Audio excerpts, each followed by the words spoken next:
Bienvenidos a Máquina de Experiencias. Yo soy Lorena García y me acompaña como siempre Álvaro Mejía. En este podcast yo le cuento a Álvaro un tema que me parece interesante y Álvaro de igual manera me cuenta algo que le parezca interesante. Muchas veces tocaremos el terreno filosófico o por lo menos exploraremos los temas bajo esa perspectiva. Hoy he traído un tema que me parece o que espero que a ti, Álvaro, y a nuestros amigos que escuchan el podcast les resulte tan divertido y tan interesante como me resulta a mí. Y está relacionado con algo que durante los meses que lleva este podcast hemos utilizado mucho, que son los experimentos mentales. Los experimentos mentales son escenarios imaginarios que, dependiendo de dónde se utilicen, pueden servir para distintos propósitos. Se pueden usar para el mero entretenimiento, para fines educativos, para crear una hipótesis, para defender una teoría, para contradecirla, etc. Y en el caso de la filosofía se utilizan mucho para hacer análisis conceptuales, para ilustrar una hipótesis, para apoyar un argumento o incluso para crear contraejemplos a esos argumentos. Judith Thomson creó un experimento mental muy famoso en los años 70 para refutar el argumento de que el aborto era moralmente reprobable porque los fetos son personas inocentes y todas las personas inocentes tienen derecho a la vida. Ella planteó un escenario en el que un día te despiertas y resulta que te han enganchado de alguna manera a un violinista, ¿no? Su cuerpo con el tuyo, y es un violinista muy reconocido que cayó enfermo y es esa su única manera de sobrevivir. Y te dicen que si no lo dejas permanecer conectado a tu cuerpo durante 9 meses, se va a morir. Esto te lo han hecho sin tu consentimiento, pero te dicen también que es inadmisible que lo desconecten porque tiene derecho a la vida, ¿no? Y lo que ella dice es que en esta situación es fácil pensar, bueno, si esa persona accede a hacer ese sacrificio, pues será una persona muy generosa, pero no está moralmente obligada a mantener al violinista con vida, ¿no?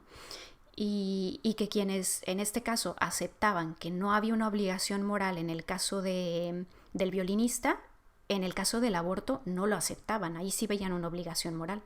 Y ella lo que quería era demostrar que eran la misma cosa, ¿no? Y que entonces había una distinción entre tener un derecho a la vida y tener el derecho de que se tenga que obligar a otra persona a mantenerte con vida.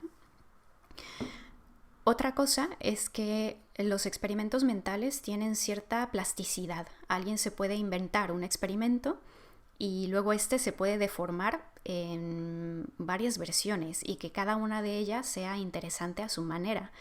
En el muy famoso también problema del tranvía, uno puede empezar preguntándose si se debe tirar la palanca para matar solo a una persona en lugar de que mueran 5, pero también nos podemos preguntar si cambiaría en algo el hecho de que en lugar de tirar la palanca tuviéramos que arrojar a una persona a las vías, ¿no? O si cambiaría en algo el hecho de que supiéramos que esa persona que podemos arrojar a las vías ha provocado que el tranvía vaya a matar a alguien. Aquí cada una de estas versiones explora distintos aspectos, ¿no?, de nuestras intuiciones morales. Cabe mencionar también que es natural pensar que no cualquier situación que nos imaginemos es un experimento mental, pero el cómo sabemos si estamos frente a un experimento mental bien hecho o mal hecho es un aspecto controvertido.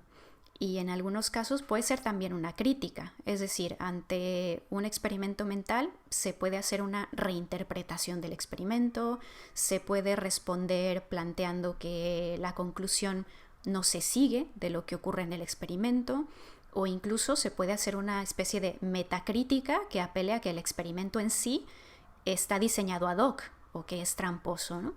Esta es la parte quizá más compleja de usar esta herramienta en la filosofía para argumentar o contraargumentar cosas. Pero sin entrar en estas cuestiones más metafilosóficas, digamos, en general, en un experimento mental partimos de un escenario en el que existen ciertos elementos que queremos analizar, exploramos qué ocurre con esos elementos dados ciertos factores y sacamos una conclusión. Y esto es lo que quiero hacer hoy, o más bien darles una idea de cómo se hace este tipo de análisis filosófico. Así que hoy he preparado algunos experimentos mentales Y me gustaría que Álvaro y yo los comentáramos y que quienes nos escuchan, si pueden, piensen también en cuáles serían sus propias respuestas. Así que explico un poco el ejercicio. He preparado 3 experimentos mentales que si alguno de los que nos escuchan quieren hacerlos, están en la web de philosophyexperiments.com. Están en inglés, así que para este podcast he hecho yo una traducción y, como dije antes, me gustaría que cada experimento mental habláramos un poco de por qué elegiríamos una cosa u otra o qué pensamientos se nos vienen a la cabeza. El primer experimento mental es una especie de revisión de tu salud filosófica, como cuando vas al médico a que te hagan una revisión general, pero esta es una revisión de tus principios. Así que voy a decirte, Álvaro, una serie de afirmaciones y me tienes que decir si estás de acuerdo o en desacuerdo. Y si no lo tienes muy claro, pues intentar decirme hacia dónde te inclinas más ahora mismo. Una cosa que es importante aclarar es que no se trata de dar respuestas correctas o incorrectas, pero dar una determinada serie de respuestas quizá puede revelar cosas interesantes acerca de nuestro punto de vista, ¿no? ¿Comenzamos? Número 1. No hay estándares morales objetivos. Los juicios morales son una expresión de los valores de culturas particulares. ¿Estás de acuerdo o en desacuerdo? En desacuerdo. Muy bien.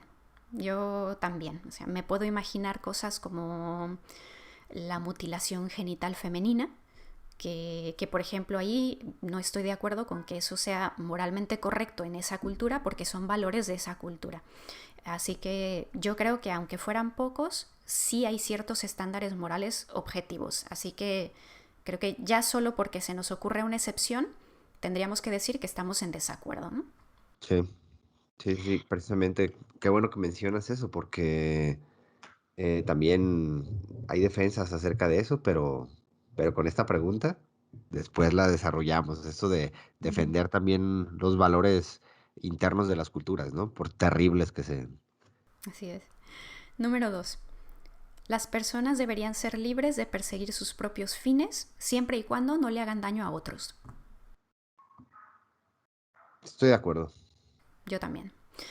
Número 3. Las personas no deberían viajar en coche si pueden hacerlo en transporte público, bicicleta o pueden llegar caminando. Estoy de acuerdo. Yo también. Aclaro aquí que estamos hablando de principios. La gente puede decir no, pero es que no siempre es posible. Si el transporte es muy malo, tienes que usar coche. Hay situaciones en las que no tienes otra opción. Pero no estamos hablando de circunstancias particulares, sino de un principio general, ¿no? Y yo creo que tenemos obligaciones morales hacia el medio ambiente, así que me inclino a decir que sí. 4. Siempre está mal quitarle la vida a otra persona.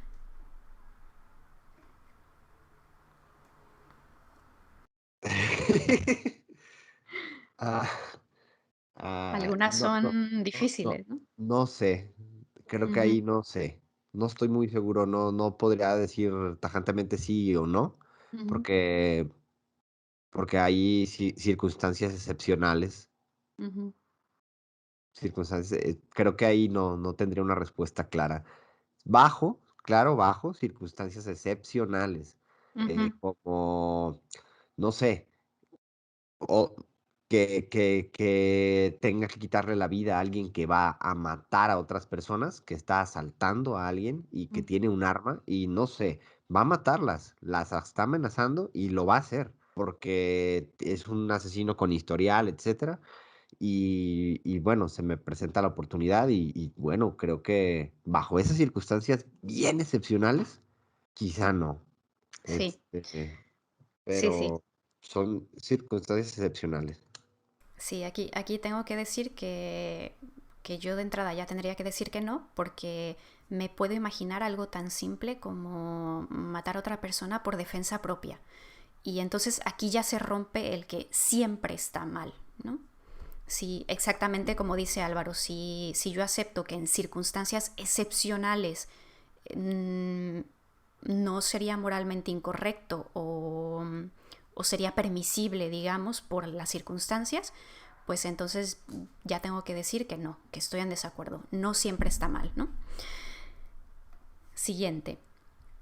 El derecho a la vida es tan fundamental que no debería importarnos cuánto dinero cuesta el esfuerzo de intentar salvar una vida. No, desacuerdo. ¿Estás en desacuerdo? Sí. Aquí esto es interesante porque yo estoy de acuerdo. Este creo que es un tema controvertido. Nuevamente, pensando en un principio general, yo me inclino a decir que sí, que se debería intentar salvar una vida, aunque sea muy caro. Mm, Creo que yo estoy ahí en desacuerdo, pero no en el sentido de las vidas, ujú, este, ya desarrolladas, sino de las vidas potenciales, ujú, porque hay argumentos basados en esto, en esta premisa de que todas las vidas son importantes y bueno, ya sabemos, se cometen cosas bien terribles, ¿no? Como no permitir el aborto en abusos y cosas así. Entonces, ujú. vaya que la vida es importante y vaya que es importante para mí, pero creo que no a toda costa. O sea, no a toda costa hay que salvar las vidas y no, y sobre todo creo que pienso en las vidas potenciales.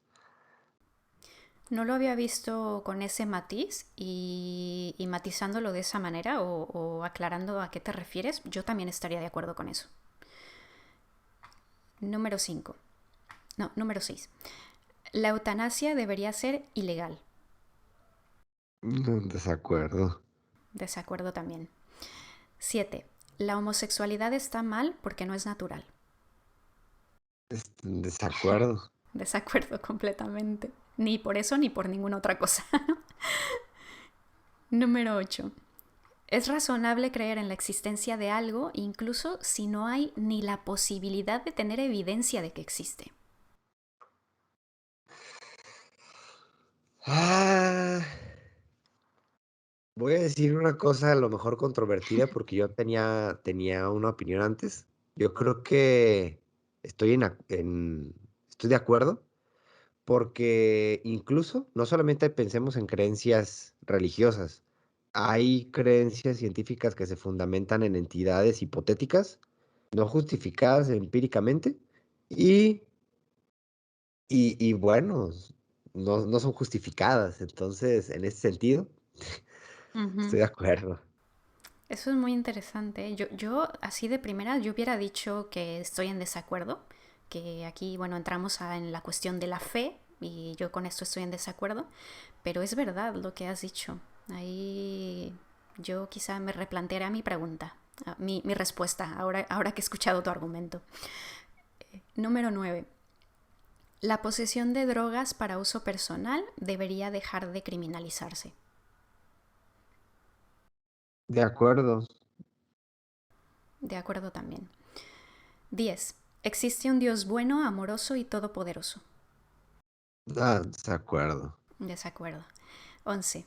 La Segunda Guerra Mundial fue una guerra justa. Ay. Sí, Ah. muy fuerte está. Ay, no sé. No tengo respuesta para eso, por el ¿No? panorama, ¿no? ¿Justa para ¿Cómo quién? la interpretas de alguna manera? Yo, por ejemplo, aquí pienso, bueno, tendría que decir que no, porque yo creo que las guerras son terribles y las consecuencias de las guerras son terribles. Y quizás sería controvertido si estamos diciendo si son necesarias o no. Pero llamarlas justas, ahí me inclino a decir que estoy en desacuerdo porque no me parece la palabra para calificar un acto de este tipo, ¿no? Justo o injusto.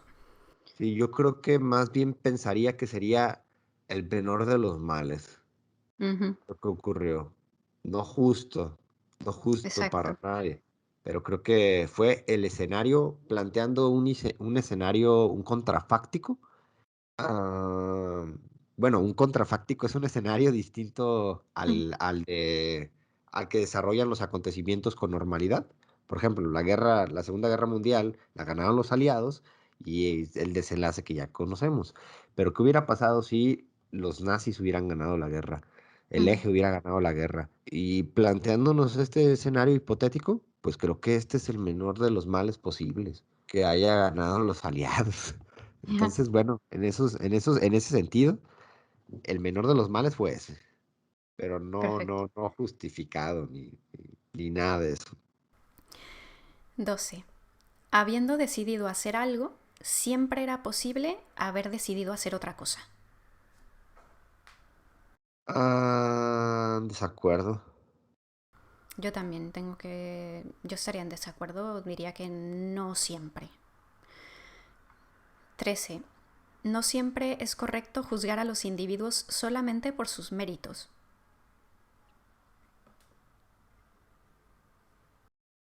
Estoy de acuerdo.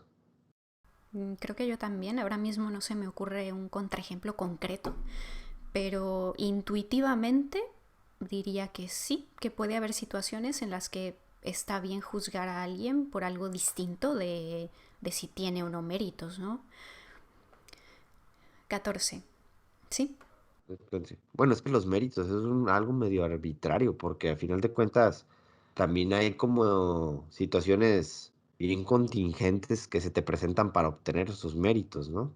O sea, Ujú. es bien fácil estudiar en la mejor universidad de México o de España y obtener méritos chingoncísimos, ¿no?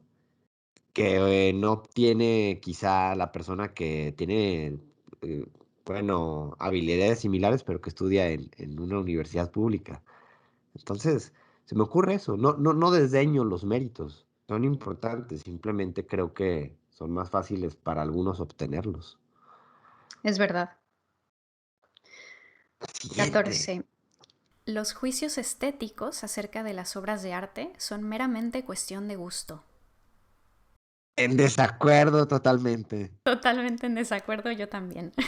Y esto a lo mejor podría ser un tema para un podcast de máquina de experiencia. 15.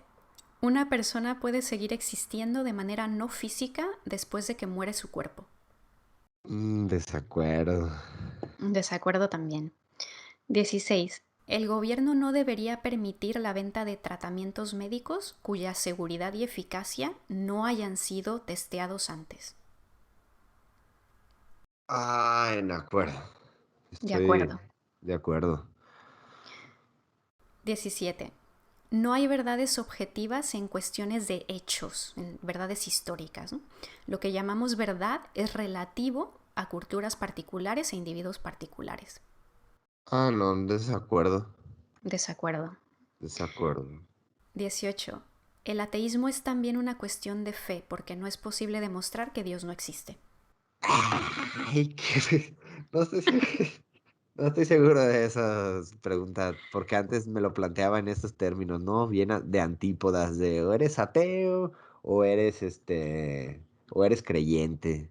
Ay, no sé, esa pregunta creo que no sabría responderla en ¿No? términos como está planteada. O bueno, Ujú. creo que estoy de acuerdo. Como está planteada, estoy de acuerdo, porque si bien la carga de la prueba se va a quien la niega la existencia de algo, ¿no? Eh, pero, pero no lo concibo así yo. O sea, Ya, estoy de yo, acuerdo con cómo está planteado, pero ahorita yo ya no lo concibo así. interesante. Yo aquí lo que creo, o lo primero que se me ocurre es que si yo entiendo el ateísmo como la ausencia de la fe, pues entonces no lo sería, ¿no? Es decir, si es imposible tener evidencia de que algo existe, pero tú lo crees de igual manera, pues estás teniendo fe, ¿no? Y el ateo lo que pasa es que no tiene esa fe, ¿no? Hay una ausencia. Entonces, yo entendiéndolo así, diría que estoy en desacuerdo. 19. Tener medidas sanitarias y medicamentos apropiados es bueno para la sociedad. De acuerdo. De acuerdo. 20. En ciertas circunstancias puede ser deseable discriminar de manera positiva a alguien como una compensación por el daño que se le ha hecho en el pasado.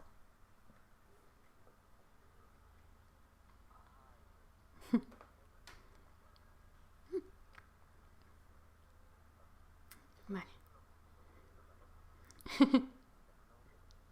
Pero estoy en desacuerdo. Perfecto. De momento lo dejamos así.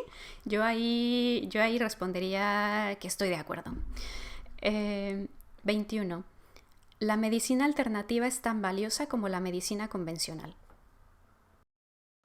Desacuerdo. Yo también, entendiendo medicina alternativa como la homeopatía o las hierbas que no han pasado ninguna especie de control ni test, pues no. 22. Un daño cerebral grave puede despojar a una persona de toda conciencia e identidad. Ay,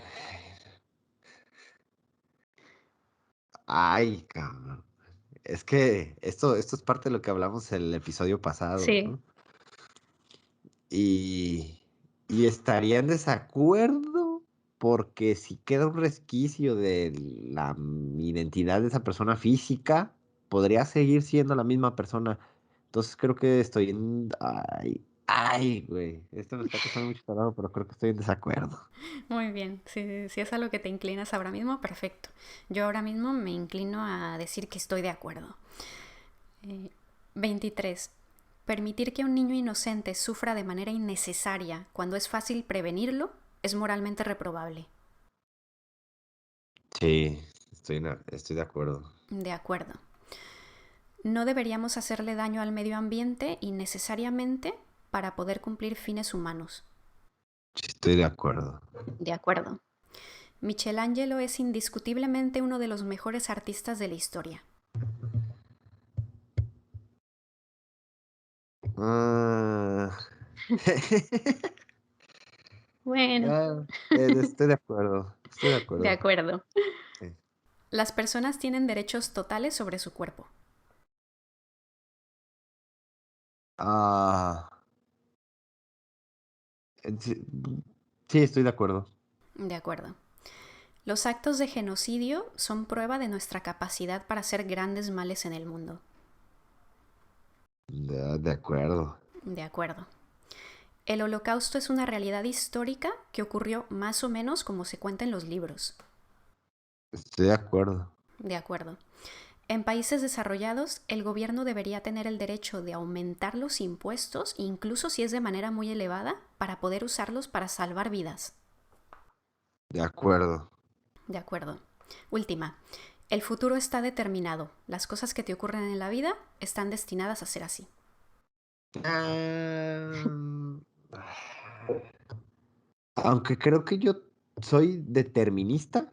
Ojo, soy Sí, determinista. Bueno, Daniel Dennett hace una distinción entre determinismo y libertad y hay un intermedio, sí, el compatibilismo, ¿no? compatibilismo, sí.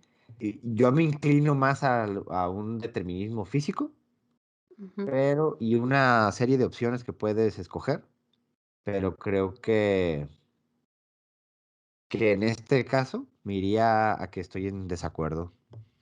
Yo 100% lo que tú has dicho. Creo que yo también soy determinista. Eso sería otro tema interesante que hablar en otro podcast. Pero en este caso, de la manera en que lo entiendo, que se está planteando, estaría en desacuerdo. Vale, pues ahora explico un poco de qué se trataba esto. Al ser un experimento que va de principios, como se podrán imaginar, la consistencia era la clave, ¿no? Para cada afirmación que respondimos en este cuestionario había otra afirmación contradictoria, por lo que si estuviéramos de acuerdo con ambas afirmaciones, ahí en un principio habría una incompatibilidad de creencias. Esto quiere decir que o directamente esas dos creencias que tienes son contradictorias, o dada que hay esa tensión entre ambas creencias, necesitarías un argumento más sofisticado para justificar cómo es que puedes estar de acuerdo con una cosa, pero en desacuerdo con la otra. Pongo un ejemplo. Si respondemos que estamos de acuerdo con que no hay juicios morales objetivos, que todos los juicios morales son una expresión de los valores de una cultura o de unos individuos particulares, pero a la vez contestamos que los actos de genocidio son prueba de la maldad humana, aquí hay una tensión. Lo primero es un principio, lo segundo es un ejemplo concreto, ¿no? Si uno sostiene que la moralidad es relativa, no es objetiva, pues no es consecuente que sosteniendo este principio, a la hora de juzgar las cosas que pasan en el mundo, sí hagamos valoraciones absolutas, ¿no? Esto no quiere decir que una cosa o la otra sea correcta, tanto si uno responde que la moralidad es objetiva y que los actos de genocidio son moralmente reprobables, como si uno responde que la moralidad es relativa y que por lo tanto no podemos juzgar algunos actos de genocidio, la tensión desaparece. Es decir, nuevamente, no es una cuestión de estar o no en lo correcto, sino una cuestión de tener creencias que luego son inconsistentes, ¿no? Con cómo juzgamos ciertos hechos, por ejemplo. Otro ejemplo son decir que habiendo decidido hacer algo siempre podías haber hecho otra cosa, pero luego decir que las cosas que pasan es porque estaban destinadas a ser así. O decir que los medicamentos y las medidas sanitarias son buenas, pero la homosexualidad es mala porque no es natural, cuando los medicamentos tampoco lo son. O decir que el gobierno debería permitir que solo los medicamentos que hayan sido propiamente probados se puedan vender, pero también decir que la medicina alternativa es igual de valiosa cuando este tipo de medicina no pasa por controles rigurosos, como sí lo hace la medicina convencional. Muy bien. No he Pues bien, encontrado una atención. A ver, pues bien, el siguiente experimento mental les va a recordar al episodio anterior de Máquina de Experiencias. En este experimento, el objetivo, tu objetivo, Álvaro, es sobrevivir. Te voy a contar 3 escenarios y en cada uno tienes que tomar una decisión que será de vida o muerte. Así que por el bien de este experimento vamos a suponer que en todos los casos tú lo que quieres es seguir viviendo. ¿Listo? Primer escenario. Has sido elegido para llevar a cabo una misión muy importante en Marte. No puedes decir que no, pero te han dado a elegir el medio para transportarte allí. Por un lado, puedes elegir teletransportarte. Te van a meter en una máquina, van a escanear tu cuerpo y tu cerebro, los va a destruir y te va a reconstruir en Marte con la materia que haya allí. La persona que aparezca en Marte se va a ver igual que tú, va a hablar como tú, no va a haber nada que lo distinga de ti. Tu experiencia va a ser que te vas a quedar inconsciente durante unos minutos dentro de la máquina y lo siguiente es que vas a abrir los ojos en Marte. Te dicen que este método es 100% confiable. Vas a llegar a Marte sano y salvo en 3 minutos. Por otro lado, puedes elegir ir en una nave espacial. ¿Qué pasa? Que este método tiene su riesgo y hay 50% de probabilidad de que la nave no pueda llegar a su destino y tú te mueras en el camino. Pero la ventaja es que tu cuerpo y tu cerebro no pasarán por ningún proceso de destrucción y reconstrucción, así que si te da miedo la teletransportación, pues esta es una buena opción para ti. ¿Qué eliges?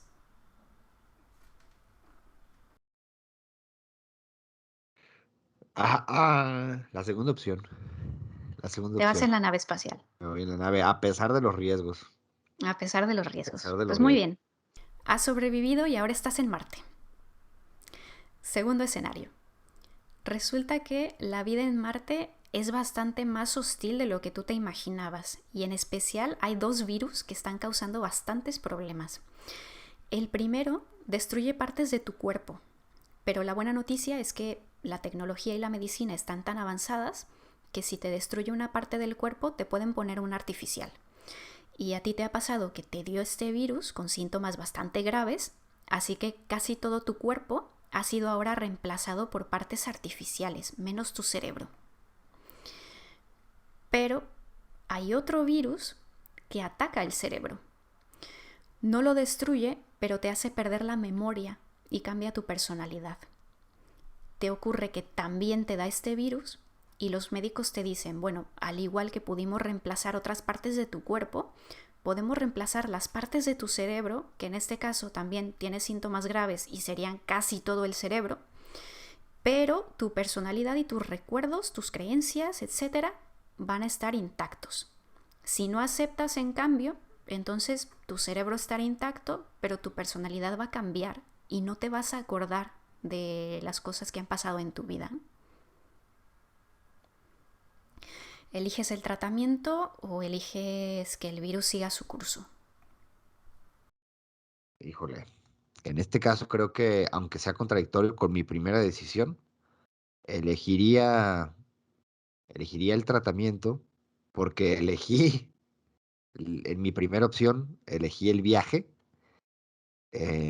intentando recuperar mi identidad, porque no sabía si la reconstrucción lo iba a hacer de la teletransportación. En este caso, mi personalidad va a desaparecer y mis memorias también, entonces, pues bueno, elegiría el tratamiento.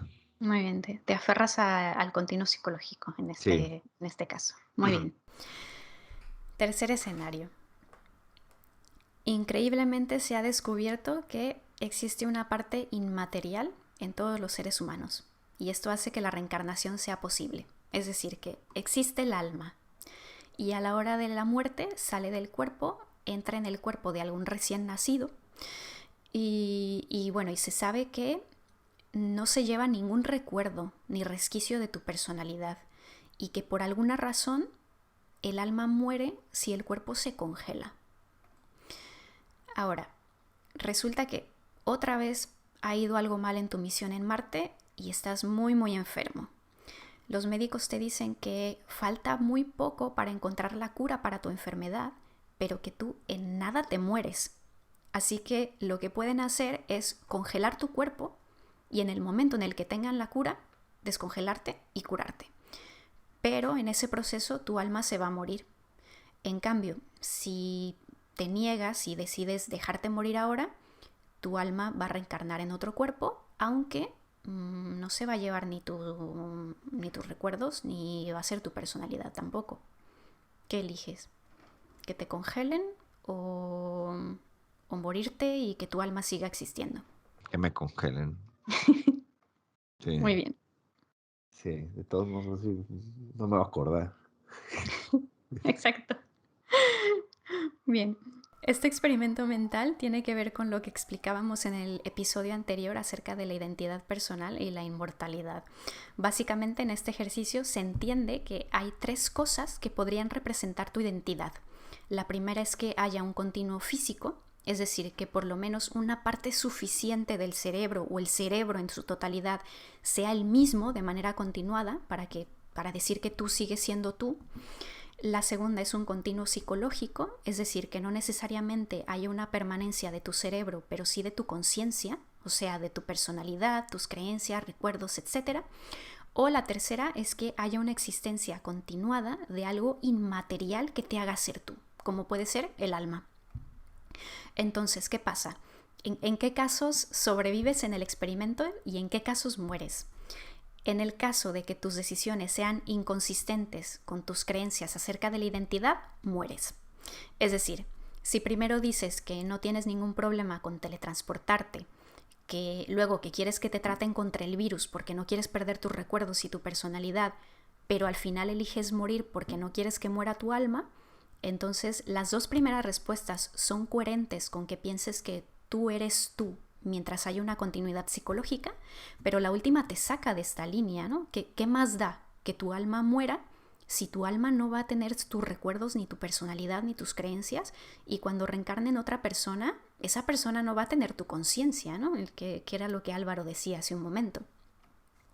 Si, por ejemplo, dices, en cambio, que te vas en la nave espacial, aceptas que el virus te cambie la personalidad y que olvides tus recuerdos y que te congelen para poder curarte después, pues las tres son coherentes con que tú pienses que lo que importa para tu supervivencia es la continuidad física.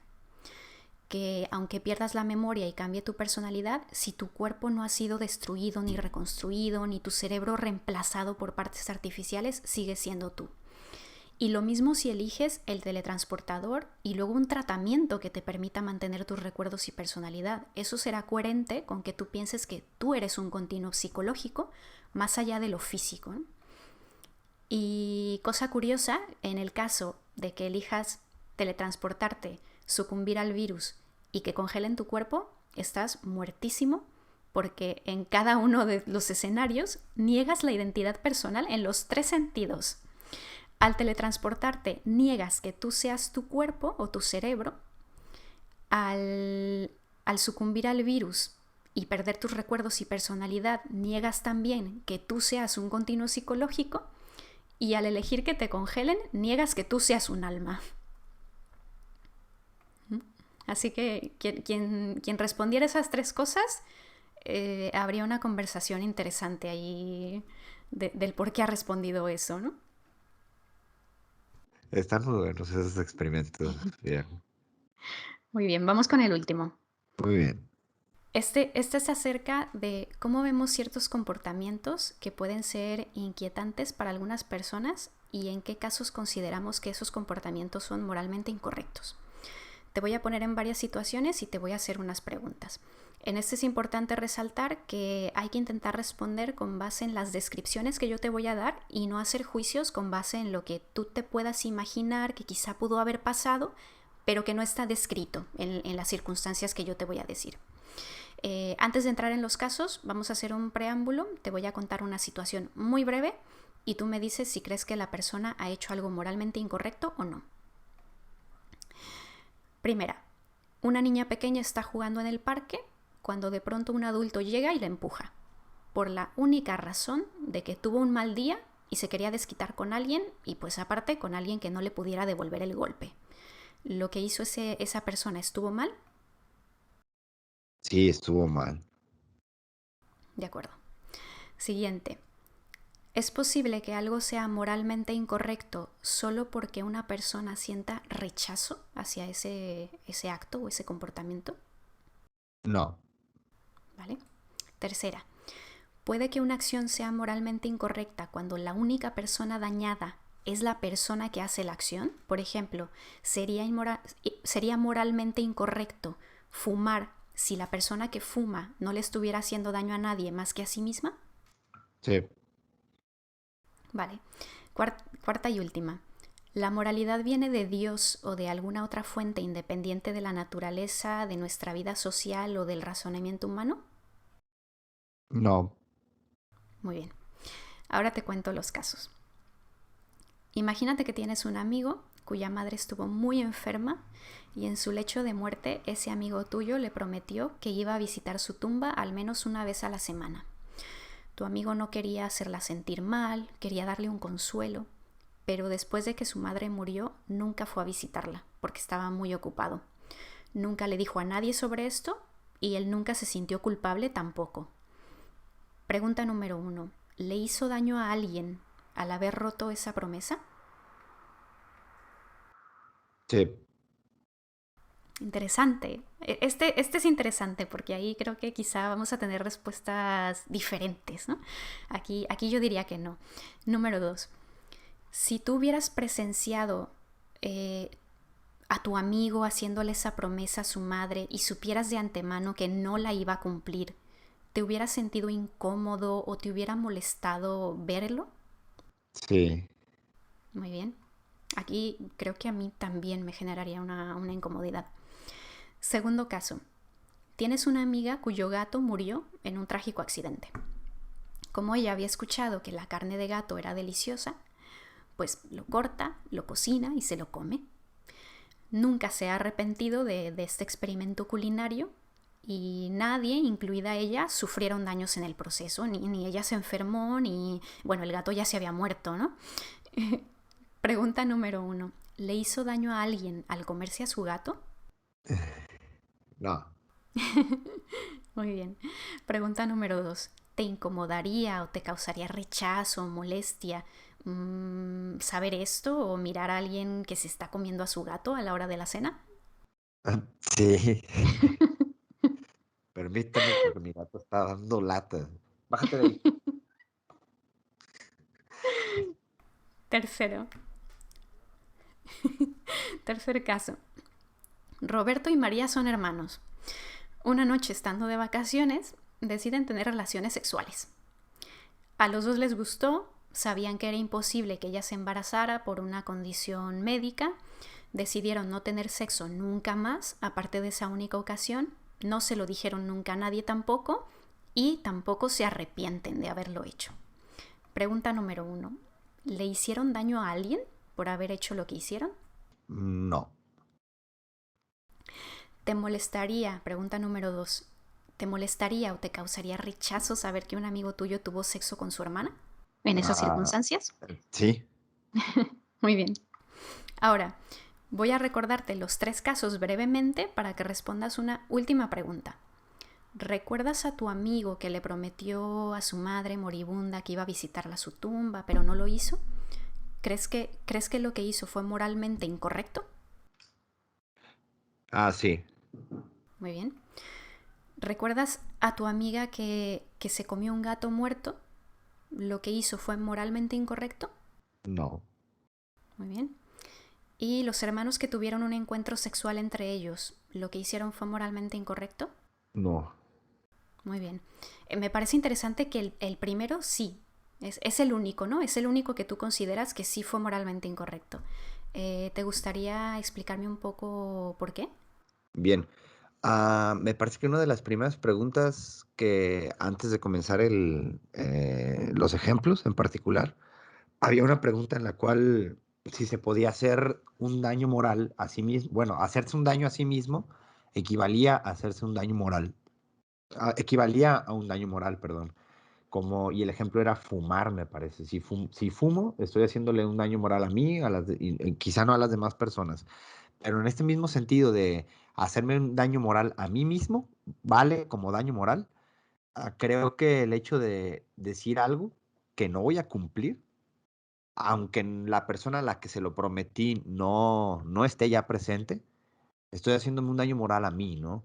El de una promesa incumplida. Quizá uno muy pequeño, muy chiquito, pero en ese sentido es un daño moral hacia mí mismo. No estoy cumpliendo una promesa que debía haber cumplido. Quizás suena como extraño, pero para mí tiene como, se sostiene en ese sentido. El daño moral no es hacia la madre que ya no está, sino hacia ti mismo. No estás cumpliendo algo importante que dijiste. Y, Eh, Perdón. y con esto que has dicho, me gustaría partir de esto que has dicho para explicar un poco este último experimento, ¿no? Este experimento mental mide dos factores. Por un lado, el factor moralizador, es decir, el qué tan propensos somos a condenar las cosas descritas en estos ejemplos como moralmente incorrectas, con lo que un resultado alto significa que eres muy moralizador, por usar alguna palabra, y un resultado bajo indica que eres muy permisivo. El segundo factor, y es el factor realmente interesante, es acerca del nivel de rechazo que te han generado estas situaciones. Y es un registro alto indica que sueles conectar que algo que te causa rechazo también es moralmente incorrecto. Un registro bajo indica que aunque algo te provoque rechazo o incomodidad, no lo sueles relacionar también con que sea moralmente incorrecto, ¿no? Voy a poner un ejemplo. Supongamos con lo que el primer ejemplo de todos los que nos planteamos.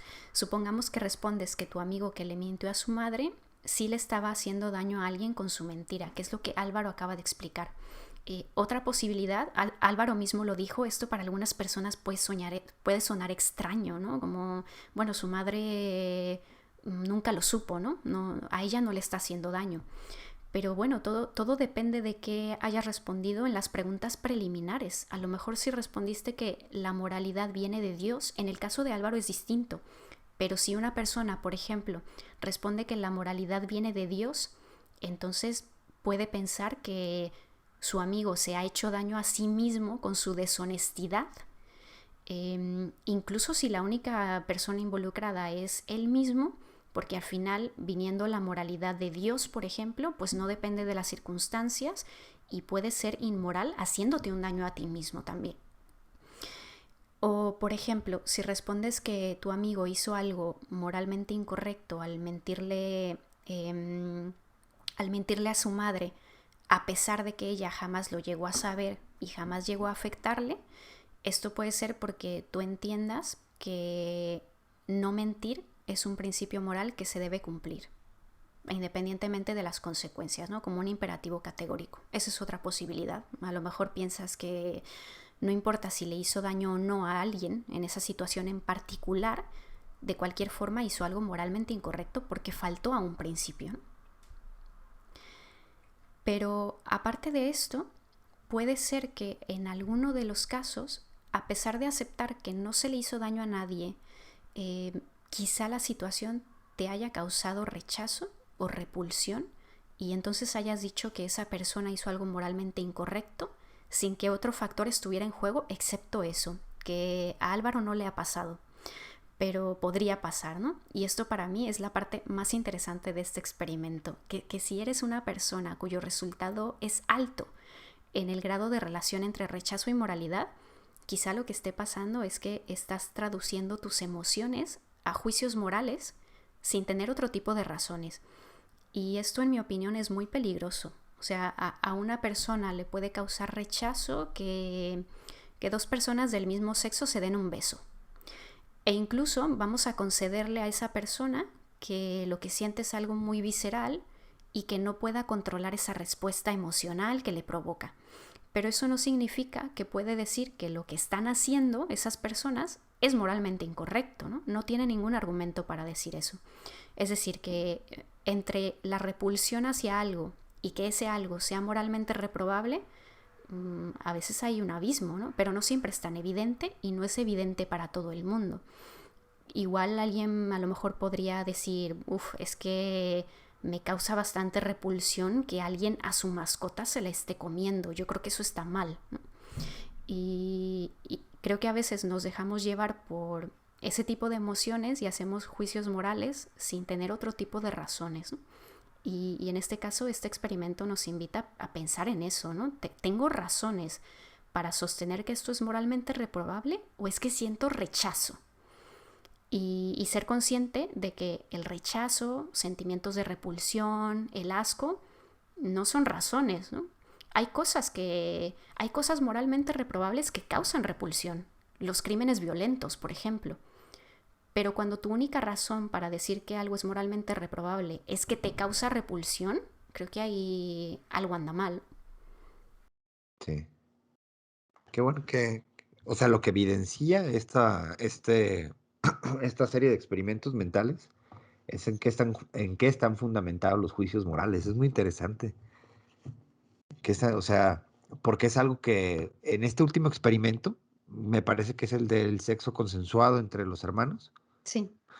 ah, siempre utilizaba este mismo experimento con mis alumnos y yo no sé por qué les parecía bien escandaloso, ¿no?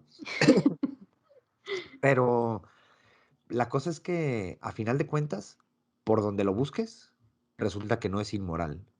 Y este es un experimento de un psicólogo, bueno, un psicólogo contemporáneo, Jonathan Haidt se llama, original de él, este experimento mental. Y él dice, bueno, es que la aversión a cosas no implican inmoralidad. Quizá, quizá, y no es lo mismo, un acto incorrecto. Incorrecto en el sentido de las consecuencias. Por ejemplo, en el caso del incesto, las consecuencias de un producto entre hermanos sería terrible. Lo más probable es que sería muy malo. Perdón. Entonces, hemos desarrollado, creo que luego voy a tender a tener una postura muy evolucionista, quizá, perdón, pero hemos desarrollado a lo largo de nuestra adaptación como especie mecanismos como este, mecanismo de la aversión al Ujú. incesto, porque quizá los productos que resultaban del incesto, pues eran productos no adaptados, no adaptables, perdón. Entonces, también tenemos que verlo como en ese sentido. Muchos de nuestras reacciones viscerales, como la repulsión, son el resultado de un mecanismo involuntario al Sí, cual no tenemos control y que bien sí podemos racionar y que no es inmoral. exacto. Estamos de acuerdo.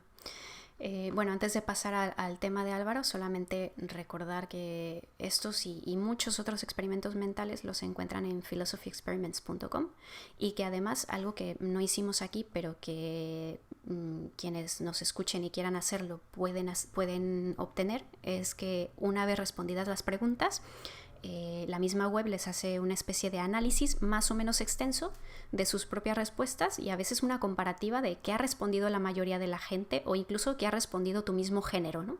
Ante esos experimentos. Qué interesante. Lo voy a hacer. Más o menos estaba pensando cómo había salido, ¿no? Y según la descripción que diste, creo que soy en el segunda tanda de preguntas. poco moralizador, ¿no? Yo también, yo soy muy permisiva. Y bueno, y a los tres yo diría que no hizo algo moralmente incorrecto, ¿no? Quizá yo soy más consecuencialista, ¿no? Que- Qué curioso que tengamos esa postura, es decir, que seamos poco moralizadores, sin embargo, creemos que los actos morales sí existen. sí, Ah, o sea, que por lo menos hay algunos pocos que tienen que ser universales para saber que estás dañando a las personas o que hay actos inmorales, que no creemos en relativismos morales, pues. Está curioso eso. Pero, pues, bueno, es también para otro episodio de Máquina de Experiencias. Pues estuvo bien divertido, la verdad. Lo disfruté un montón. Bueno, vamos a cambiar radicalmente de tema. De los experimentos mentales, aterrizarlo a una cuestión más práctica en el sentido cotidiano, ¿no? No que esto sea este, muy metafísico, muy abstracto lo de los experimentos mentales. De hecho, es todo lo contrario. Los experimentos mentales son bastante familiares, por eso funcionan.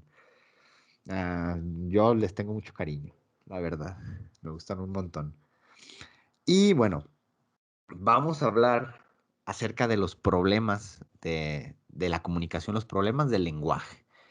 Hay un texto que le platicaba a Lorena que me gusta muchísimo, lo había leído ya hace bastantes años, se llama Yo no quise decir eso, de una lingüista, Deborah Tannen se llama, y ella plantea que existen problemas sociales en las relaciones personales y que estos problemas, muchas de las veces, no todos, no reduce los problemas personales al lenguaje, pero que muchas de las veces estos problemas son problemas de comunicación.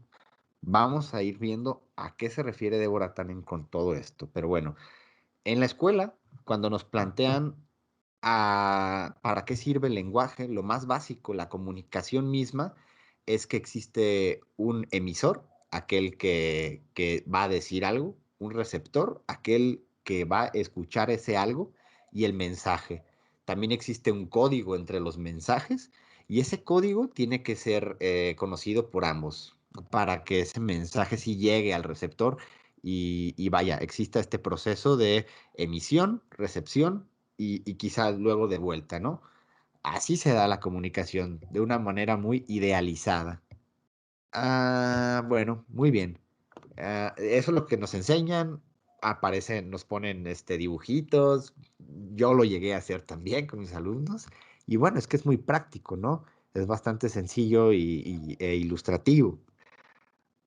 Los filósofos también se han encargado de describir cómo está esta cuestión de la dinámica del lenguaje, qué tan importante, porque el lenguaje es sumamente primordial para el conocimiento y para la comunicación, fundamentalmente. Creo que una de las herramientas principales que tenemos los seres humanos es el lenguaje. Sin el lenguaje no pudimos haber desarrollado todo lo que tenemos.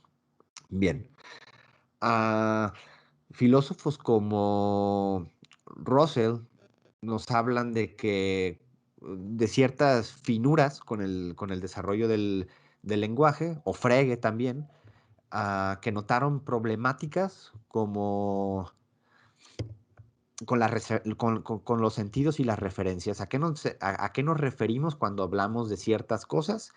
Podemos referirnos a la misma cosa con dos descripciones diferentes, pero estamos refiriéndonos a la misma persona. Por ejemplo, y este es un ejemplo muy clásico, ah, yo puedo decir que Lorena es la estudiante de filosofía, egresada, licenciada en filosofía de la UDG, pero también puedo decir Lorena, la amiga de Álvaro, y bueno, son dos descripciones diferentes para la misma persona. En este sentido, son dos sentidos distintos para la misma referencia. En este caso, la referencia es Lorena y los dos sentidos, la amiga de Álvaro, para otras personas que no conozcan a Lorena, o dice la licenciada en filosofía que estudió en la Universidad de Guadalajara. Entonces, son dos descripciones distintas para la misma persona. Y estamos hablando de una misma persona. Esto mismo puede ocurrir con objetos y son finuras del lenguaje, porque en ocasiones estas descripciones nos meten en problemas. Russell posteriormente hace descripciones un poco más definidas o exactas, como decir, bueno, no todas estas descripciones son correctas. Pensemos que hay descripciones para cosas que no existen. Por ejemplo, un unicornio, ¿no? Podemos describir cosas inexistentes como un unicornio, pero si esta descripción no se correlaciona con la realidad, no existe una relación directa entre lo que yo describo y la realidad tangible, pues eso no denota nada. El lenguaje, para que funcione, según Russell, y para que resulte en conocimiento quizá, tiene que relacionarse con lo descrito. Si no denota, entonces pues es otra clase de lenguaje, de comunicación, pero bueno, son cuestiones de lenguaje. A otros filósofos también ya no se enfocaron en el análisis de cómo funciona el lenguaje, si es verdadero, falso, en la cuestión lógica del lenguaje, sino en la cuestión práctica del lenguaje. Se percataron que hay un montón de dinámicas en la cual el lenguaje es fundamental, pero para la vida cotidiana no es como que esto las demás personas no lo supieran, ¿no? Pero los filósofos luego encuentran el hilo negro de las cosas según ellos y dicen, ay, caramba, aquí hay un problema, ¿no? Y, y bueno, ah, los juegos del lenguaje comenzaron a describirlos posteriormente otros filósofos, ah, como Strawson, como Searle, y, y ellos hablaban acerca de que hay dinámicas que cobran sentido según el contexto y según los rituales. Por ejemplo, ¿no sería muy normal que alguien esté desayunando en no sé, en una fondita y de repente llegue alguien y diga, ah, yo los declaro marido y mujer? ¿Qué está ocurriendo? Eso no tiene nada de sentido. ¿Cómo que ya estás desayunando con un cuate ahí al lado y llega un señor, yo los declaro marido y mujer? No, pues eso no tiene sentido. Eso tendría sentido si hay un contexto alrededor de toda esta situación, estás en un juzgado, el que está delante de ti es un juez, hiciste una serie de trámites y según estos rituales de la comunicación, del habla, de la lengua, lo que está diciendo el juez, los declara marido, mujer, marido y marido, lo que sea, los declara esposos. Ah, Tiene sentido porque hay una ritualización y ese lenguaje, las palabras que pronunció, están dentro de todo un ritual que cobra sentido y significado, significa algo. Y bueno, nos empezamos a percatar que el lenguaje tiene otras dinámicas, no nada más la dinámica lógica del lenguaje, sino y de comunicar cosas, y que el lenguaje no tiene un sentido plano en la comunicación, sino que hay una especie de llanos extraños y que la comunicación es una cosa bien extraña. Posteriormente, y un filósofo que a mí me gusta mucho del lenguaje, Grice, él habla acerca de las implicaciones. Y esto ya no tiene nada que ver con la descripción lógica del lenguaje.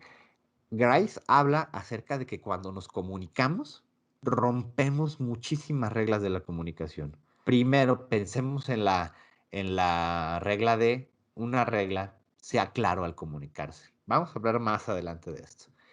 Cuando queremos decirle a alguien algo y pensamos que se va a sentir mal, rompemos esta regla de ser claros. No somos claros, damos rodeos. Primero quizá lo elogiamos, decimos, bueno, si lo vamos a despedir, bueno, pues tú eres una persona muy valiosa, has abonado mucho a este lugar para que el golpe del despido sea menos fuerte.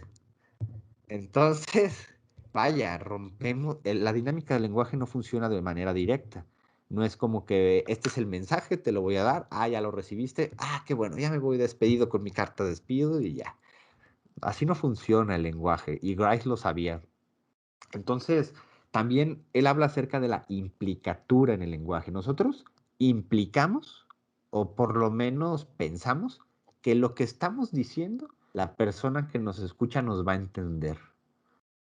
Eso es falso, no es cierto, ¿no? No siempre cuando alguien está hablando nos van a entender porque usamos códigos sobre el lenguaje mismo. omitimos cosas de manera deliberada, porque si omitimos cosas en el lenguaje, se entiende otra cosa.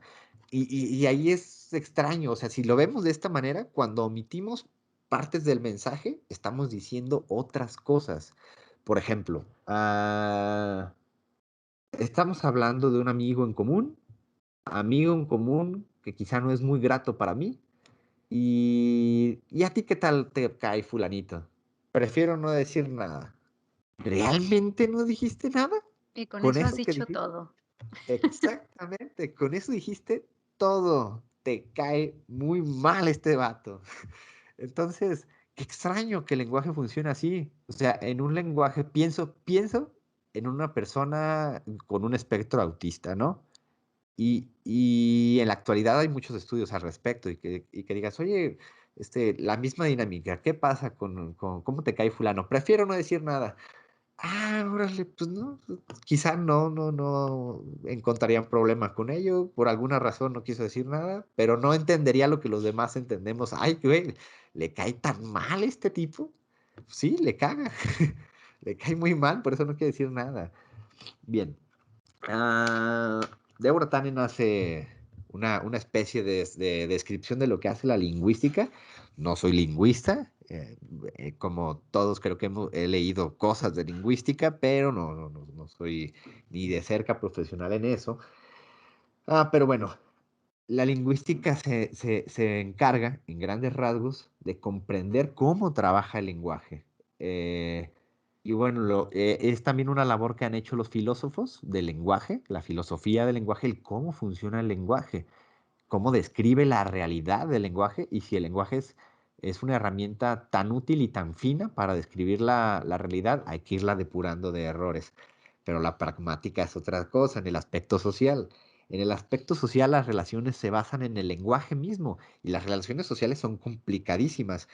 ¿No les ha pasado, y espero que les haya pasado esto porque esto es una sensación muy grata, que estás hablando de alguien, de lo que sea, de cualquier cosa, y dices, ay, qué buena conversación estoy teniendo, esto está fluyendo muy bien. De un tema te brincas a otro tema. Es más, incluso los silencios, si los hay, se saborean porque sabes que si sigue la conversación va a estar muy buena. Si te levantas a algún lado y regresas, ay, qué bueno es conversar con esta persona, lo disfrutas. Ah, la Quizá hay expresiones muy coloquiales para eso, es esto de no se termina la conversación, pueden estar platicando horas y horas y horas. Ahí en la conversación, más que una cuestión razonada, la conversación es un arte, es un arte de estilos. Pero también hay una situación contraria a esto, la situación en la que la conversación se vuelve pesada, larga, tediosa, incómoda. Y bueno, ¿qué está pasando? ¿Por qué con unas personas la conversación es tan amena y con otras personas la conversación es tan mala y tan pesada? En lo personal, no se trata de que me caigan bien o mal las personas. Deborah Tannen dice, y este es el punto fundamental del tema que quiero describirles hoy, es que existen diferentes estilos al conversar, basados en muchas cosas, basados en ritualizaciones de la conversación, basados en ciertos vicios también, que impiden la conversación, que impiden que la gente capte el mensaje como debe de captarlo o como nosotros pensamos que lo va a captar. En lo personal hay personas que me caen súper bien, son muy buenas personas y muy buenos amigos, pero no puedo conversar con ellos, no puedo conversar largamente con ellos porque es pesado, porque no sincronizamos la discusión, no la sincronizamos, no es una charla amena. Entonces luego ya que los vuelvo a ver y converso digo, ay Dios, termino exhausto porque nunca se pudo llevar esta conversación adecuadamente. Muy bien. Ah, Uno de los ejemplos de las malas conversaciones es cuando hay chistes en común. Y vamos a comenzar con estas descripciones del lenguaje, ¿no? Cuando existen chistes en común, y no sé si a ustedes les ha pasado, a Lorena les haya pasado, que tú dices, esto que voy a decir va a ser bien gracioso. Te lo imaginas, lo dices, ¿no? Y resulta un momento muy incómodo porque estás diciendo algo que a nadie le resultó gracioso. ¿Por qué?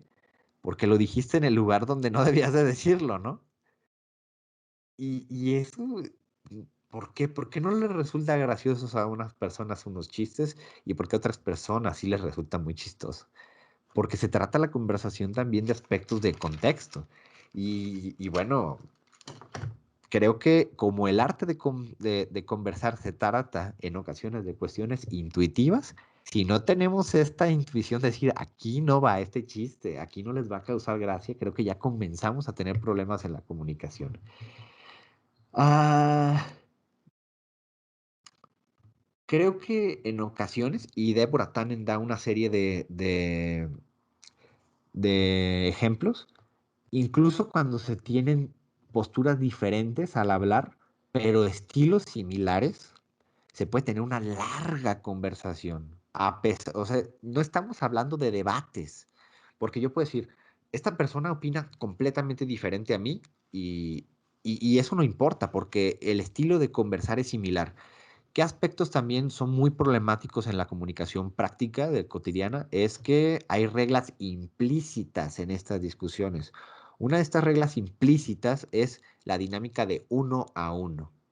Yo hablo, espero a que Lorena me conteste, Lorena me contesta, yo hablo, luego Lorena me vuelve a contestar y esta dinámica pues quizá no es una dinámica, una ley escrita, como una ley gramatical, pero una regla gramatical, pero está ahí, es una regla de cortesía. Entonces nosotros no podemos hablar con las personas que monopolizan la conversación, la monopolizan porque es incómodo, no se callan.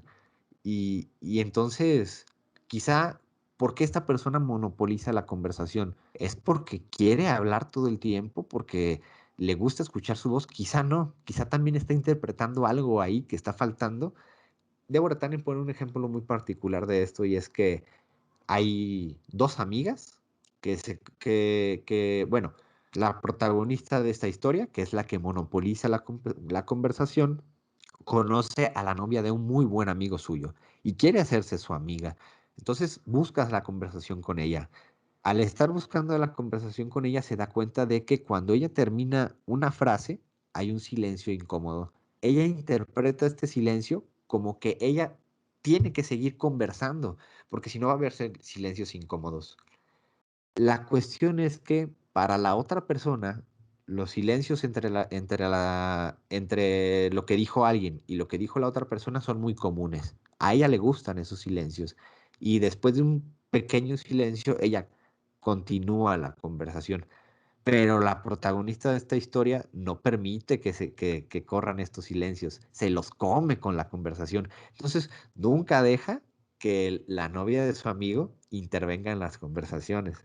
Esto es un error bien común, porque quizá lo que está haciendo la protagonista de esta historia es, está intentando ser amable, quiere ser amable, no quiere que la otra persona se sienta incómoda y la está haciendo sentir muy incómoda. Entonces, esta no son reglas escritas en la comunicación. Esto ocurre con los estilos de conversación.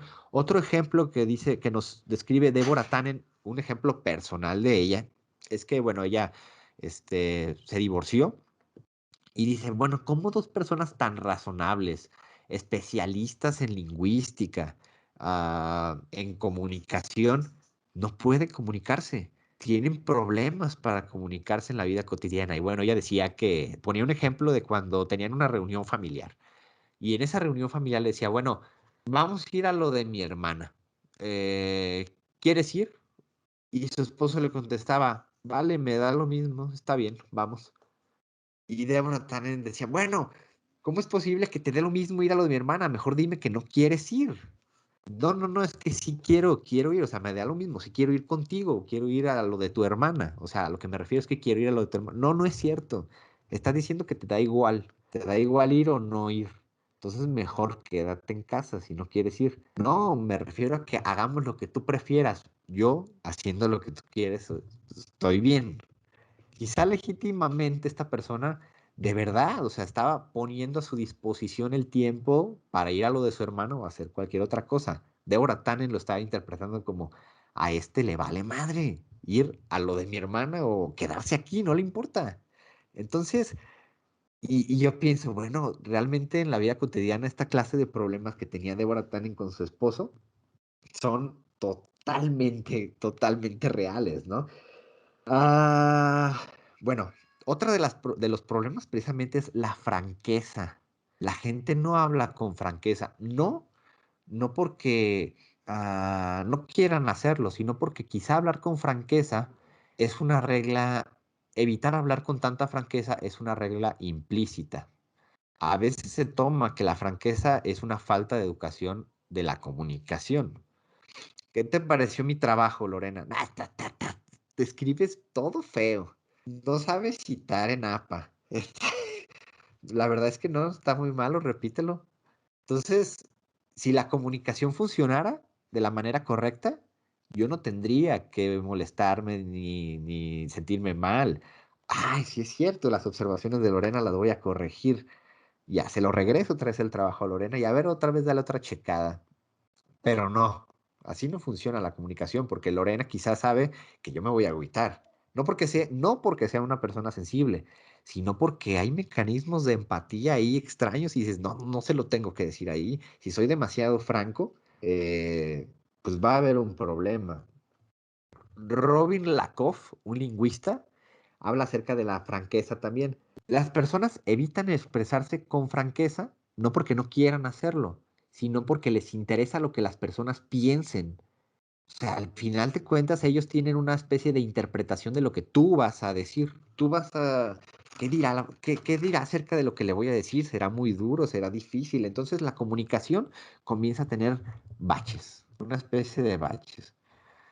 Y estoy utilizando un montón de metáforas porque, bueno, a pesar de que estamos en terrenos de lenguaje, de la descripción no lógica del lenguaje no formal, qué bonito sería que el lenguaje fuera lenguaje formal todo el tiempo y que pudiera ser una especie de premisas y conclusiones y todos entenderíamos muy bien la comunicación. Eso es una contradicción. No, no, eso es una negación, claramente. Entonces lo que se sigue es lo siguiente, pero no, así no es. Omitimos cosas, añadimos cosas, incluso los tonos. Y esa es otra de las cosas. En la ritualización del lenguaje añadimos cosas como las tonalidades. ¿Qué tendría que ver esto? No, muchísimo, muchísimo. Cuando añadimos tonalidades a frases o a ciertas palabras, bueno, por ejemplo, cuando alguien se quiere burlar de ti porque le caes mal o no sé, pues, bueno, háganle caso a fulanito porque es tan inteligente. ¿Qué está queriendo decir? Pues no, todo lo contrario, no, o sea, te está despreciando, ¿no? Aquí hay la cuestión de la tonalidad, es muy importante también para decir algo que no está explícito, pero hay una implicación de fondo. El dar rodeos, como ya dijimos, el ser franco, todas estas cuestiones son cuestiones implícitas en la conversación.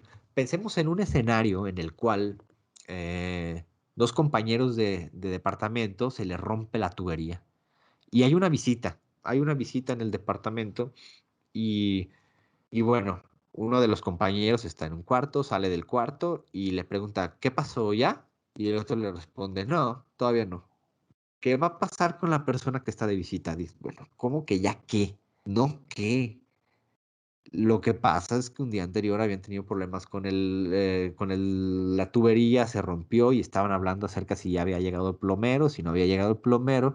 Y la persona externa a esta conversación, que una conversación puede ser una conversación larguísima, de tiempo, que se continúa quizá en ratitos, en momentos, y luego se deja y luego se retoma. También esto es otra de las particularidades del lenguaje bien extraña.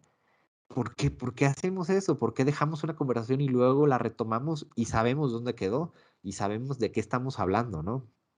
O hay personas en las cuales el ritual de la conversación, y esto personalmente se me hace muy, muy, muy aburrido y eh, regularmente no suelo hablar así. Regularmente cuando hablo con las personas con las que siempre me comunico, no comienzo con ¿cómo estás?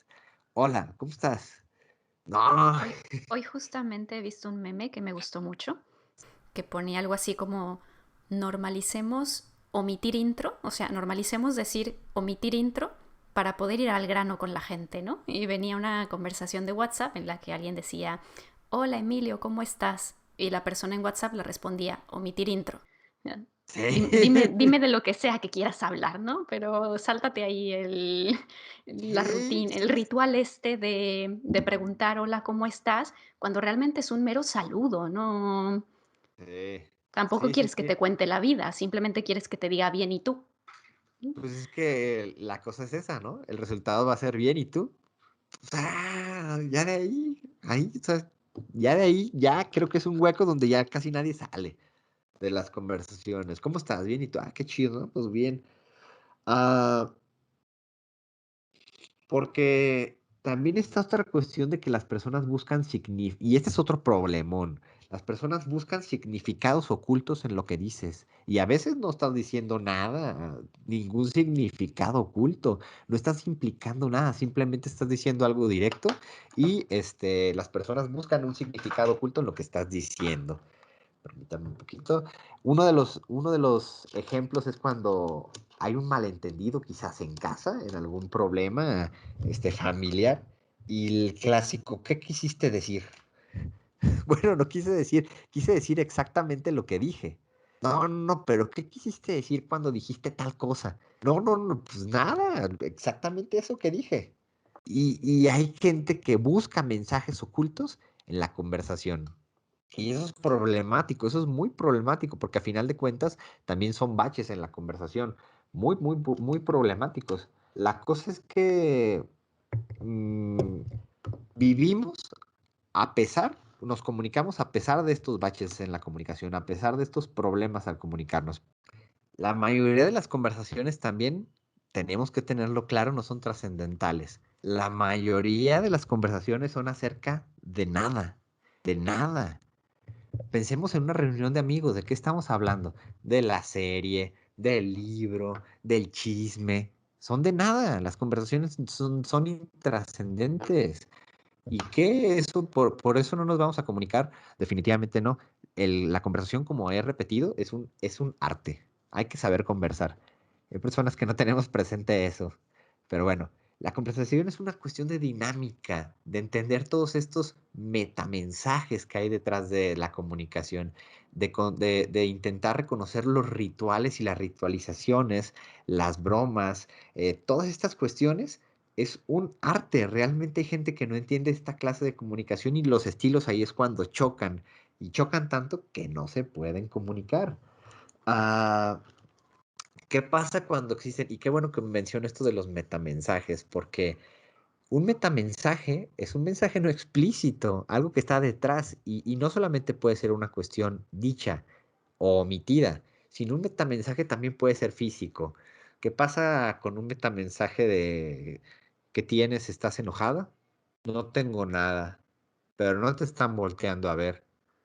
Sí, sí tienen algo, sí tienen algo. Entonces ese metamensaje es evidente. Está alguien muy molesto por algo que pasó. Entonces tienes opción o de seguir indagando o de esperar a que ya no haya molestia. Bien. No sé si eso te ha ocurrido, Lorena. Espero que no. Todo este tiempo, claro, los que nos están escuchando no me están viendo, pero todo este rato yo he estado entre riéndome y asintiendo todo el tiempo, porque es que creo que todos, absolutamente todos, nos hemos identificado con por lo menos uno, pero yo creo que con la mayoría de los ejemplos que está dando Álvaro. Bien. Bueno, pues Que espero nos ha que pasado, que lo hemos hecho nosotros. sí. Sobre todo, ¿sabes? Eso de, a mí en lo particular, lo de la monopolización de la conversación. Y después de leer esto dije, ya no voy a ser así. Bueno, Schopenhauer hace una descripción acerca de las relaciones entre los seres humanos. Dice que los seres humanos son como puercoespines. No pueden estar muy juntos cuando hace frío porque se pican.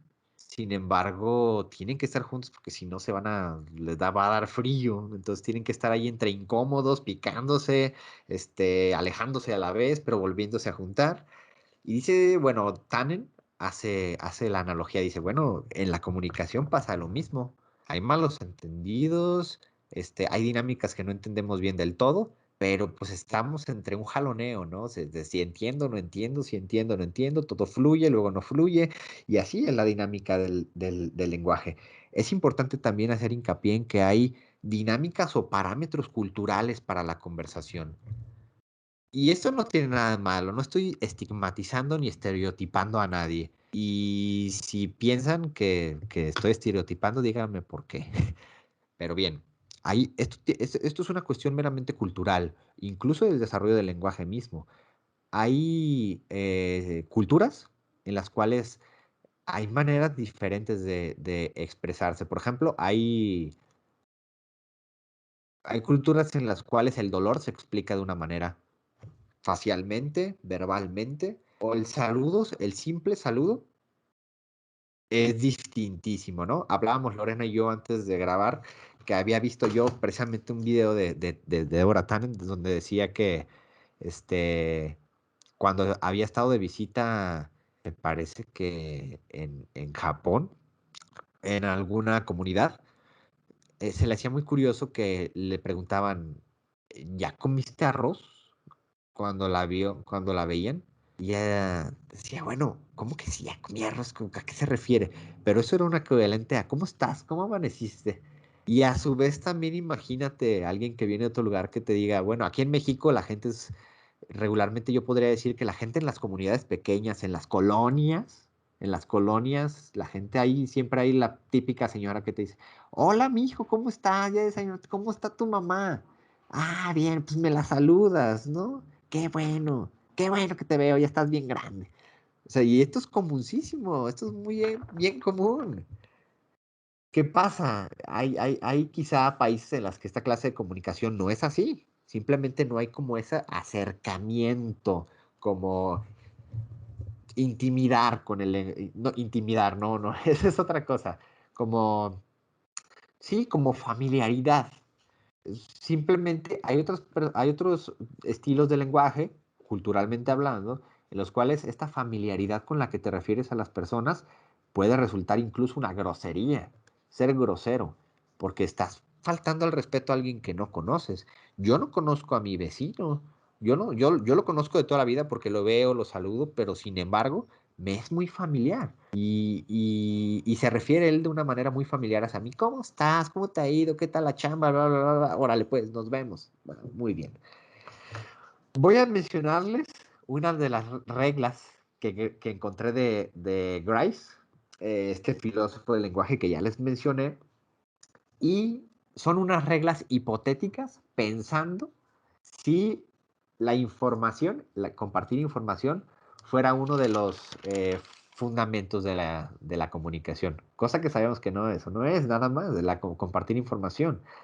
Ah, regla número 1, diga todo lo necesario y nada más. Ustedes díganme si rompemos esa regla o no. ¿Decimos todo lo necesario y nada más? No, creo que no. Diga la verdad. Regla número 2. A Bueno, de veces. repente. A veces, a veces sí. Cierto. ¿Qué tal te pareció la clase de tal maestro? Ah, estuvo muy buena. Bien. ¿Qué tal te cayó tal persona, no? Y sabes que ahí está alguien presente que se lo puede ir a decir. Bien. Regla número 3. Sea relevante. Ah, que los filósofos nos encargamos de decir cosas que no son relevantes y nos... Regla número 3. ¿Cómo puede ser posible eso? Y esto, la cuarta regla, sea claro. Ah, otro problema. Todo el tiempo, todo el tiempo estamos rompiendo estas reglas. Y sin embargo, nos podemos comunicar. Qué extraño. Otra de las reglas muy hipotéticas y muy como entusiastas, que describe también Robin Lakoff, un lingüista que ya les mencioné, son las siguientes, pero esto van en un sentido pragmático del lenguaje. Regla número 1, no abuse, mantenga su distancia. También esas se rompen a cada rato, ¿no? Regla número 2, ofrezca opciones. permita participar a la otra persona. Bueno, esto está muy bien. Creo que eso no lo deberíamos de grabar muchos. Regla número 3, sea amigable, mantenga la cortesía. Pero eso también en ocasiones se interpreta mal. O sea, cuando alguien es excesivamente amigable contigo, eso incluso a veces es peligro. Este cabrón, ¿por qué está siendo tan amigable conmigo? No, eso es un arma, espada de doble filo. La cortesía también, precisamente, una de las cosas que nos dice Deborah Tannen en el texto es que la cortesía excesiva también hace que falle la comunicación. ¿Qué pasa cuando llega alguien y te saluda? Hola amiga, ¿cómo estás? ¿Cómo ha estado tu día en la calle? Este cabrón que me quiere vender. Porque nadie se refiere así a las personas que no conoce. O sea, que es excesivamente amable. O te quiere vender algo o está loquito. Porque nadie así en su sano juicio llega con esa familiaridad y entusiasmo a referirte hacia ti. Y bueno, ah, bueno, y creo que una de las cosas que más hacemos y que debemos evitar ya para terminar esta larga charla acerca de la comunicación es que somos ambiguos cuando nos comunicamos y a pesar de la ambigüedad nos entendemos, pero a veces la ambigüedad es tanta que realmente no nos entendemos. Ambigüedad con lo que queremos, ambigüedad con lo que queremos expresar y en ocasiones la ambigüedad al expresarnos tiene que ver con no herir susceptibilidades o tratar de ser cortés. No sé, nuestro grupo de amigos va a ir a un lugar, pero a nosotros no nos gusta ese lugar. Y nosotros interpretamos que el decir, a mí no me gusta ese lugar, va a ser descortés. Entonces decimos, bueno, pues vamos a ese lugar o haces un gesto extraño, o eres amigo para que se pierda la sugerencia de ir a ese lugar. Ah, Vaya, no somos directos, rompemos las reglas de la comunicación y ahí comienza a haber problemas. Cosas como el tono, lo que ya les mencioné, también las ritualizaciones que no hemos estado, que no tomé nada, pero para tomarlo de manera rápida, hay ciertos rituales en las conversaciones. Por ejemplo, cuando yo llego a cortarme el pelo con mi peluquero, hablamos de lo mismo todo el tiempo, ¿no? ¿Cómo ha estado el negocio? Muy bien. ¿Y el negocio con usted? Muy bien. Ah, qué bueno. Ay, qué mala onda esto del COVID, ¿no? Sí, sí, sí. Estuvo bien feo. No, la culpa son los políticos. Los políticos tienen la culpa, es cierto. Ahí está. Ya se acabó la conversación. Nos comunicamos. Fue una conversación ritual. ¿La pasé bien? Claro que la disfruté. Me la pasé muy bien con mi peluquero. Y hablamos de absolutamente nada. Fue una conversación ritual. ¿Qué otra clase de conversaciones rituales existen? El quejarte de la gente. Estás en la banca de una universidad. ¿Ya tomaste clase con fulanito? Sí, ya. ¿Qué tal? Ni te digo mejor. No, no registres esa clase. ¿Por qué? No, mira, pues para empezar tal y tal y tal cosa. Tal y tal y tal cosa. Y además es bien sangrón. No, no, no, pues entonces no, nada que ver. Es un ritual. El quejarte de cosas es un ritual. Ve a las colas de las recaudadoras o de las oficinas de gobierno y escucha las conversaciones. La ritualización de quejarte. Aunque la ritualización de quejarte a veces no suena muy bien. Quéjate de no sé, de un familiar con otro familiar. Eso a lo mejor no puede resultar muy bien. Eso no es sugerente, no te quejes de un familiar con otro familiar. Entonces, bueno, ya para terminar, ah, siempre queremos decir lo que queremos decir, siempre cuando queremos comunicarnos lo hacemos de la manera correcta y lo más importante, siempre cuando queremos dar un mensaje, el mensaje llega como queremos emitir, como queremos que llegue. No, la verdad es que no. El lenguaje es una cosa... mucho más rica de lo que pretendían los filósofos del lenguaje. El lenguaje es una cosa mucho más rica de lo que pueden describir los lingüistas y se trata mucho más de intuición, de una actividad de arte y cosas como las figuras retóricas que siempre utilizamos en las conversaciones, como la ironía, como el sarcasmo, como las bromas y todo esto, pues son parte de que la formalización del lenguaje no puede captar, pero sin embargo funcionan y están ahí en el lenguaje y son parte de malos entendidos o de cosas terribles que pasan en el lenguaje o de cosas muy divertidas que ocurren, pero vaya, eh, de eso quería hablarles el día de hoy y espero que lo hayan disfrutado como lo disfruté. Tengo que decir que estos ejemplos, lo repito, me han hecho recordar situaciones en las que yo he experimentado eso y que creo que mucha gente se va a identificar con todos los ejemplos que acabas de dar.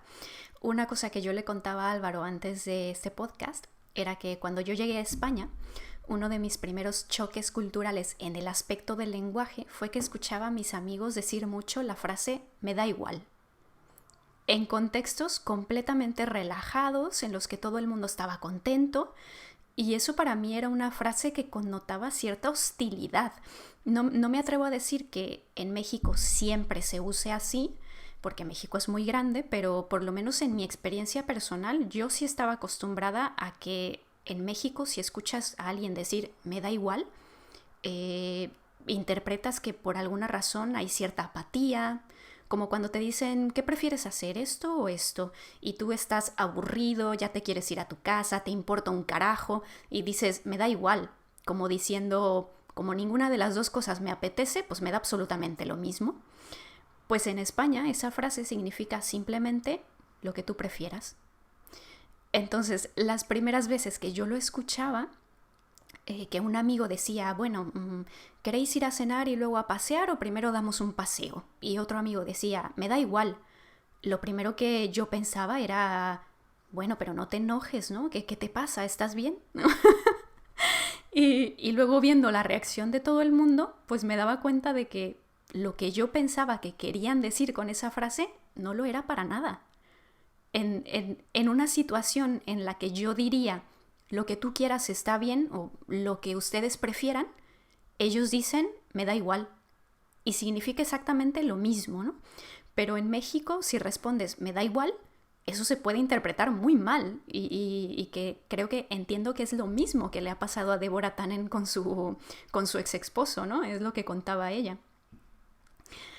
Así que me puedo imaginar perfectamente cuántas amistades rotas, relaciones, divorcios pueden provocar este tipo de cosas, ¿no? Cuando hay demasiadas diferencias entre la manera de expresar las cosas de uno y de otro y diferencias entre los estilos de conversación que tú mencionabas, que a veces son incompatibles y que aparte de eso no estamos conscientes y no nos sentamos a pensar si hay algo que estamos malinterpretando de la manera de usar el lenguaje del otro, y pues esas diferencias nunca se van a resolver, ¿no?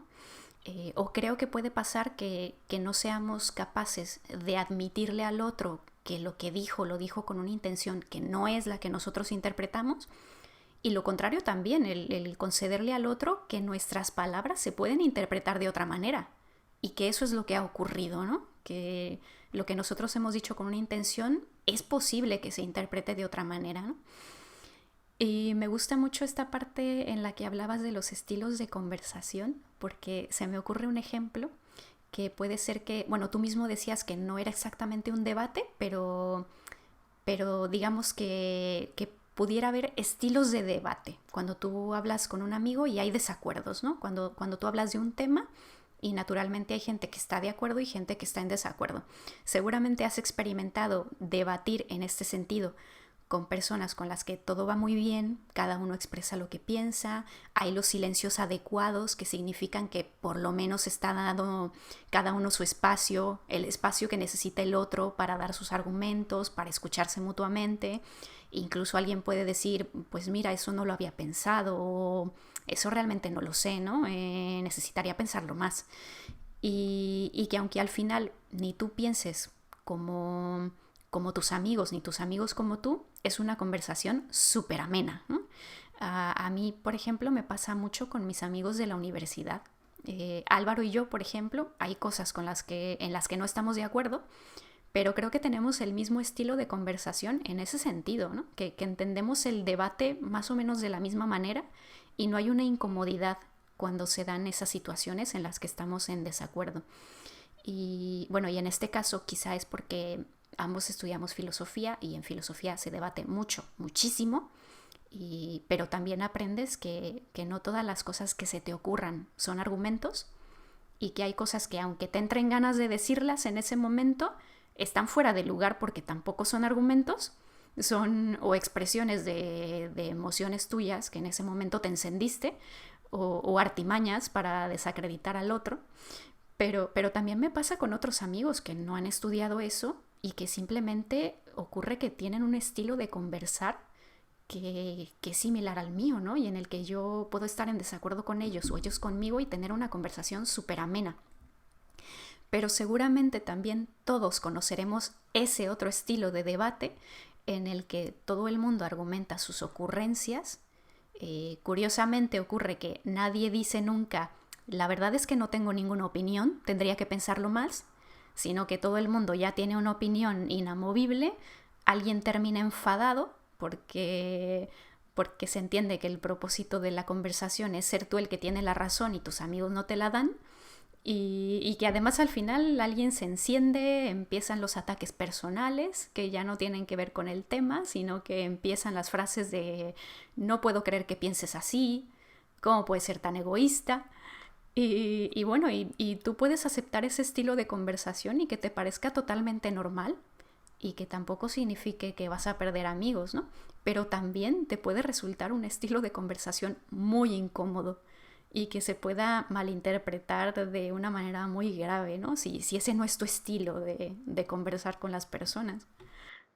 Sí, sí, es muy incómodo, es muy incómodo. Incluso lo que les comentaba de, bueno, puedes ser amigos muy queridos, ¿no? Pero la conversación es áspera, es complicada, pesada, así. Entonces, son estilos diferentes de conversar y bueno, aunque esto no tiene nada de formal, eh, pues es algo que ahí está. Y también es un aspecto interesante, no todo es formalización y intentar ser claros, porque en la vida cotidiana así no nos comunicamos. Bueno, pues creo que ha llegado el momento de cerrar por hoy. Esperamos que hayan disfrutado de este episodio número 9. Si les gusta el podcast pueden seguirnos en la página de Facebook de Máquina de Experiencias. Recordarles que está disponible en Apple Podcasts, iVoox, Spotify, YouTube y Google Podcasts. Gracias por escucharnos y nos vemos en el próximo episodio.